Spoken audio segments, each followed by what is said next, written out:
Telespectadores e telespectadoras da TV Arapuã, você que nos acompanha no programa Rede Verdade.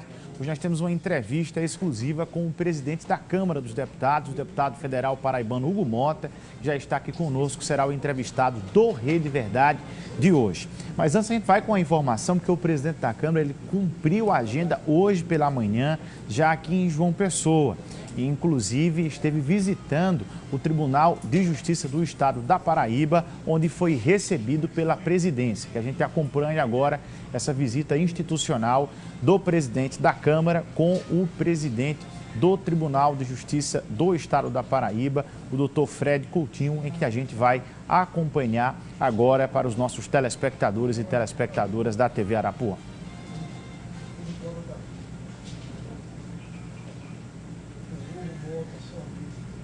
Olha, dentro de instantes, a gente vai trazer para vocês essa matéria com as informações relacionadas à agenda do presidente da Câmara do Brasil, que cumpre a agenda aqui na Paraíba. É a primeira visita oficial dele, logo após assumir o cargo de presidente, quando chega aqui no nosso estado da Paraíba. E você acompanha agora essa visita institucional. A Companhia de Desenvolvimento do Vales do São Francisco e do Parnaíba, Codevasf, fez a entrega de máquinas e equipamentos de desenvolvimento regional para municípios e associações, além de produtores da Paraíba, bem como assinou ordem de serviço para obras de pavimentação e instalação de cisternas, com a presença do presidente da Câmara, Hugo Mota. A Codevasf, uma empresa do governo federal que se instalou aqui na Paraíba como superintendência há apenas 1 ano e meio, mas que tem realizado semanalmente e mensalmente entregas de maquinários, tratores agrícolas, redes escavadeiras, caminhões-pipa. Recentemente fizemos uma grande ação, mas também obras de pavimentação, de cisternas, poços, os banheiros, que a gente fez um grande evento semana retrasada. Então são ações que a Codevasf já em pouco tempo vem trazendo para o desenvolvimento da Paraíba, para a agricultura paraibana, para os municípios paraibanos, a infraestrutura dos municípios.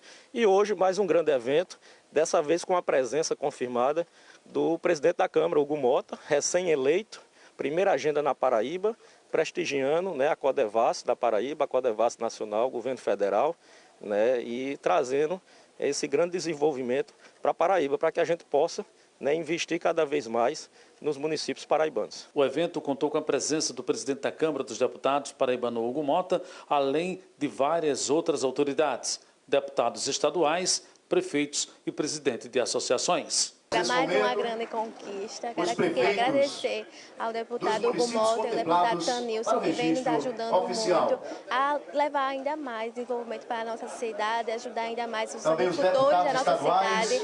E essa é a minha missão, de continuar e honrar ainda mais cada duas tiradense. São 35 dias de nossa gestão, mas com muito trabalho e muita força política do deputado estadual de Bahia, o deputado Felipe Leitão, do presidente, nosso grande amigo Hugo Mota, o governador João Azevedo, que nos deu 2 equipamentos maravilhosos para a nossa cidade.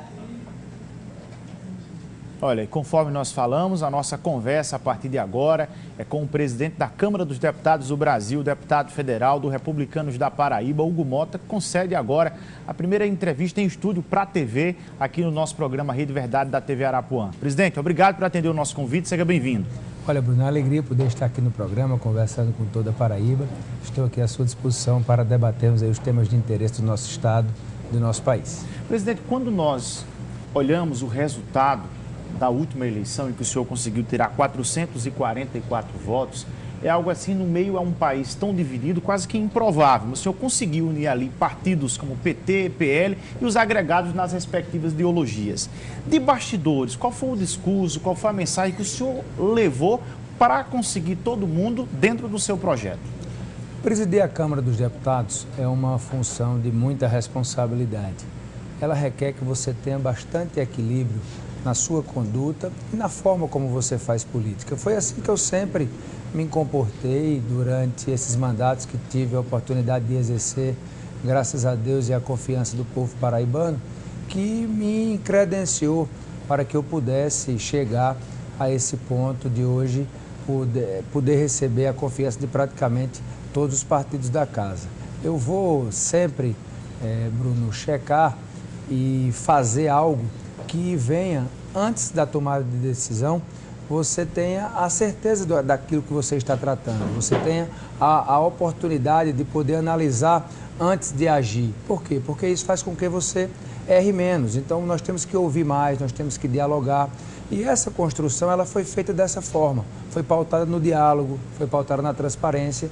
E temos hoje um gesto de muita maturidade política que foi dado pela Câmara dos Deputados. Num Brasil tão dividido, num Brasil que saiu das eleições de 2022 e ainda segue da mesma forma, com posições políticas tão enérgicas, tão fortes, entendendo que dentro da Câmara poderia ter ali um paraibano que pudesse convergir esses interesses e deixar a casa sendo administrada com esse equilíbrio, com essa sensação, não é, clara de que é possível sim conciliar, é possível encontrar um ponto que une essas divergências que hoje nós temos no país. Exatamente nessa linha de conciliação em meio a esse país tão polarizado, com extremismo tanto da esquerda como da direita.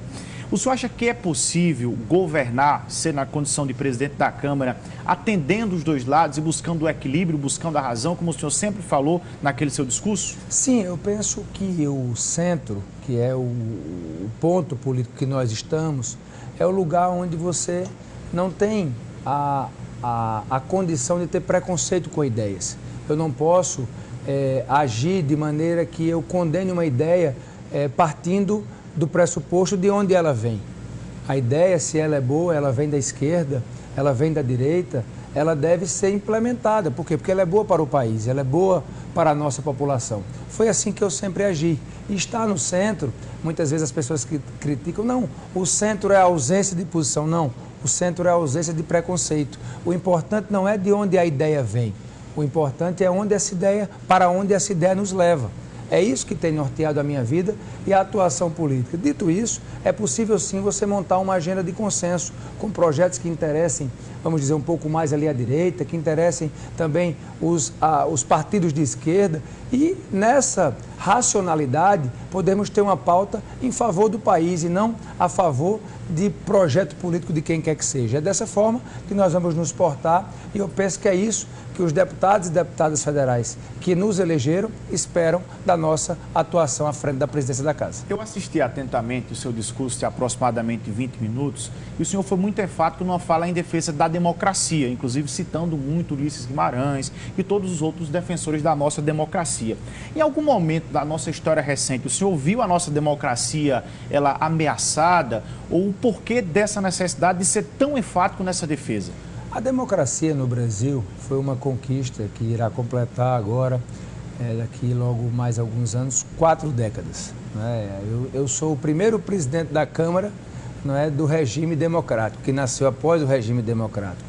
Então nós precisamos sempre lembrar e relembrar para uma geração que não acompanhou a luta que foi lá atrás para que o Brasil saísse da ditadura e tivesse o regime democrático, para que isso não seja perdido de vista. O que é que nós temos visto? Não diria que a democracia é em risco, mas temos visto a nossa Constituição ser atacada, com um desequilíbrio, muitas vezes, na atuação dos poderes. E quando isso acontece é muito ruim, porque não existe um poder maior do que o outro. Os poderes são iguais. O legislativo é igual ao judiciário, que é igual ao executivo perante a nossa Constituição. A nossa Carta Magna, que deve ser sempre o norte daquilo que nós deveremos fazer na nossa atuação política, na ocupação de cargos públicos. Então, é com esse equilíbrio que nós esperamos cada vez mais defender a nossa Constituição, a democracia, cobrar o seu cumprimento. Os poderes devem ser harmônicos, ou seja, nós temos que dialogar, temos que conversar, mas cada um respeitando a independência do outro para que não haja interferências que venham a atrapalhar essa normatização que que o Brasil deve viver obedecendo à nossa Constituição Federal. Na visão de alguns parlamentares, há uma interferência clara e direta do Poder Judiciário no Poder Legislativo no que diz respeito à questão das emendas. Eu observei que o senhor falou atentamente, buscando uma solução, quando o senhor fala na questão da transparência para todos os poderes. Que ideia é aquela? Dá para o senhor falar um pouco mais sobre essa transparência? Falta transparência para o Judiciário e para o Executivo também? O poder mais transparente que existe é o Poder Legislativo. Hoje você acompanha em tempo real praticamente tudo que um deputado federal faz. As nossas verbas parlamentares, as nossas emendas, tudo isso é acompanhado pela sociedade de maneira instantânea. Hoje você entra no portal, você vê lá para onde o deputado está colocando o recurso. E isso é muito bom. A pauta da transparência é uma pauta que a sociedade quer.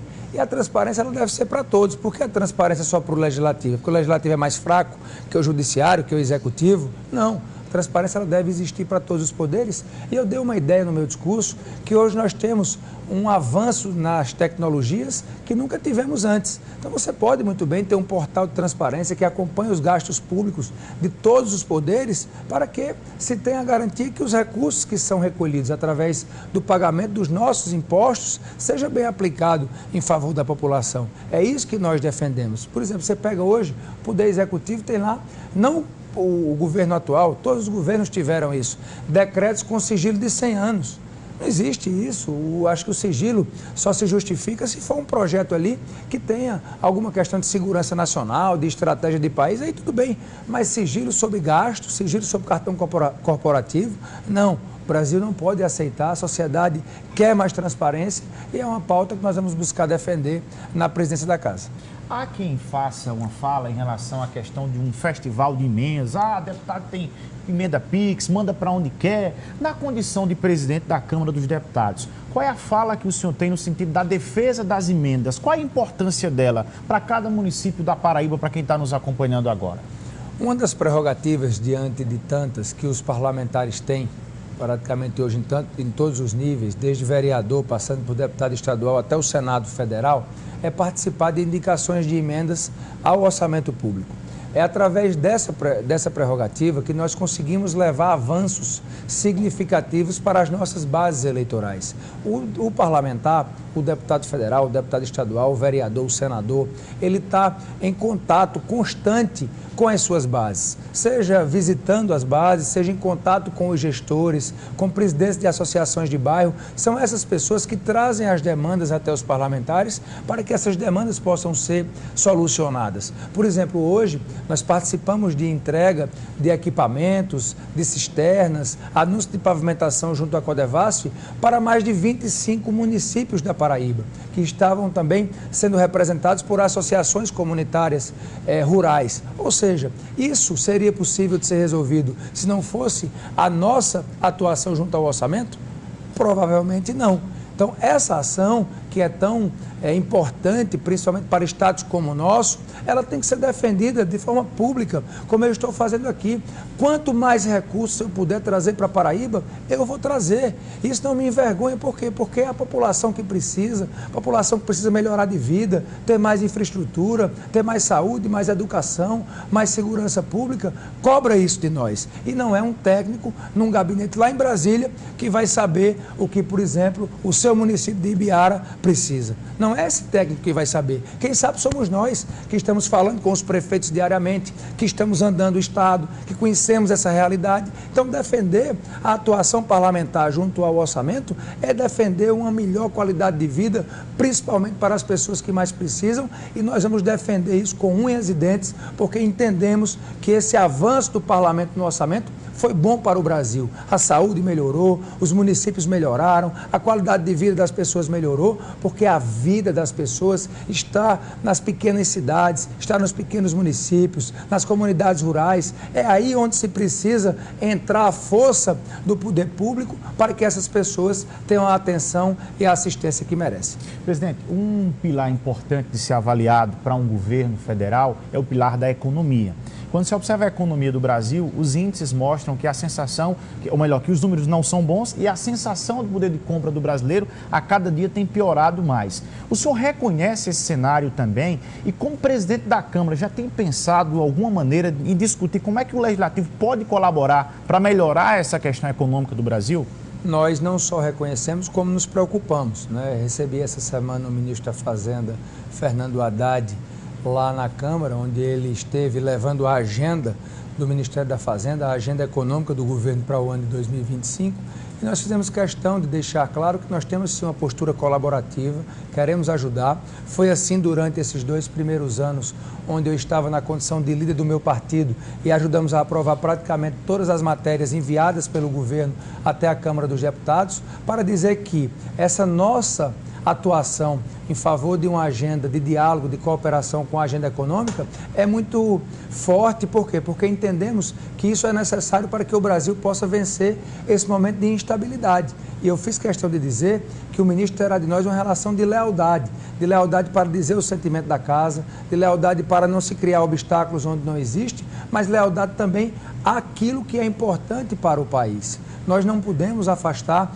a responsabilidade fiscal. A Câmara foi, nesses últimos anos, a grande âncora de responsabilidade que o país teve, aprovando projetos importantes e reformas. E o governo precisa, com a estabilidade fiscal, admitir, rever a política de gastos. É preciso se cortar a despesa. Não adianta estar a todo momento mandando projetos para aumentar tributo, para aumentar a arrecadação e não se vê o gasto público. No Congresso tem um clima de muita resistência a uma agenda que venha só a trazer mais aumento de taxas. O Brasil já tem uma alta carga tributária. Essa agenda, ela acaba empobrecendo o país, porque quando você aumenta a carga, você tira de quem produz, de quem paga os impostos, o interesse de se investir aqui. Estamos assistindo agora esse problema da alta dos alimentos. Esse é um problema que é consequência dessa questão da responsabilidade fiscal.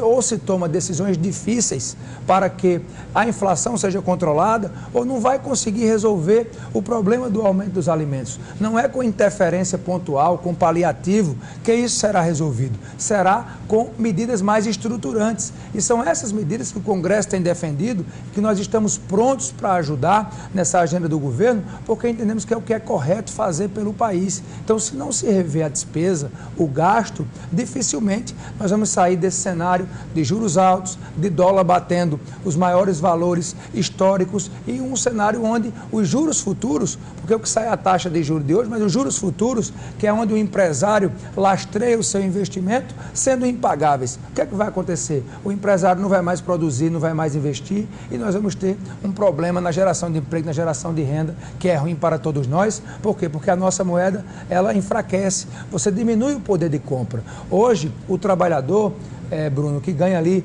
um salário mínimo, um pouco mais, está recebendo o seu salário, mas não está conseguindo encher a sua despensa, não está conseguindo levar o prato de comida como ele gostaria para a sua mesa, para a sua família. Isso por quê? Porque nós tivemos o nosso real sendo corroído com uma instabilidade econômica que estamos vivendo. Então, ou se reconhece isso, ou nós não vamos conseguir resolver o problema. Presidente, no Poder Legislativo existem algumas pautas que são interessantes e necessárias para o Brasil.